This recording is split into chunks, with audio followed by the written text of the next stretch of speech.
Dans les rues de Rio, elle parcourt chaque jour des kilomètres. À 30 ans, Lidiane da Silva pédale pour survivre.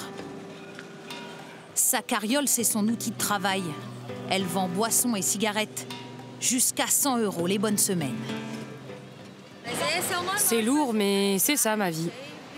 Charger la marchandise, pédaler, trouver une place, décharger.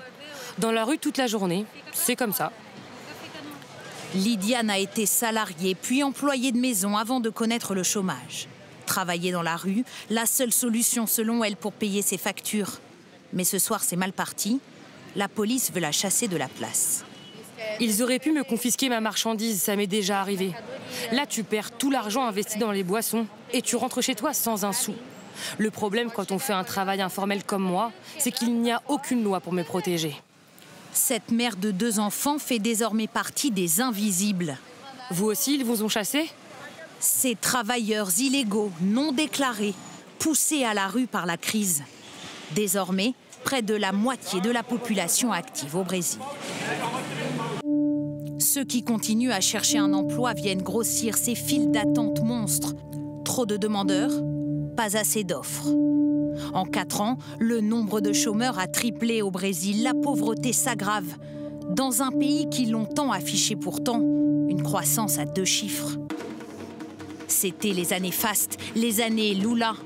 Ces programmes sociaux permettent à 30 millions de Brésiliens de sortir de la précarité. Le pétrole n'est pas cher, l'industrie se développe.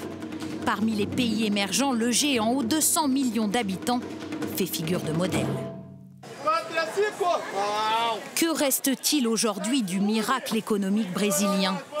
Prix du pétrole en hausse, crise politique, consommation et investissement en berne. Pour beaucoup, c'est la désillusion.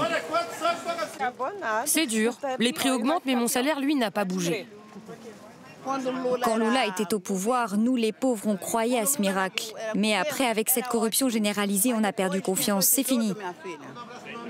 Dans un pays où la redistribution est en panne, ces classes populaires n'ont jamais bénéficié de ce qui fait la vraie richesse du Brésil.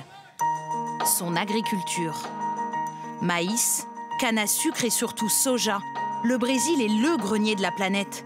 62 millions d'hectares cultivables au rendement imbattable. C'est ce qui a fait de Gustavo Chavaglia à la tête d'une exploitation dans l'état de São Paulo, un homme riche. De ce côté-là, on produit de la canne à sucre par cycle de 6 ans. Et de l'autre côté, c'est notre soja. Là, on doit le replanter fin octobre.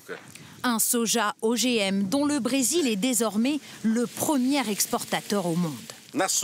Le soja, c'est un produit extrêmement demandé par tous les pays, surtout la Chine. C'est vraiment intéressant financièrement car on l'exporte à très bon prix. On fait de bonnes affaires.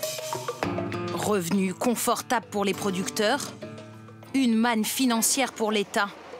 L'agriculture est désormais l'unique moteur de la croissance brésilienne, permettant au pays de rester la 6e économie de la planète.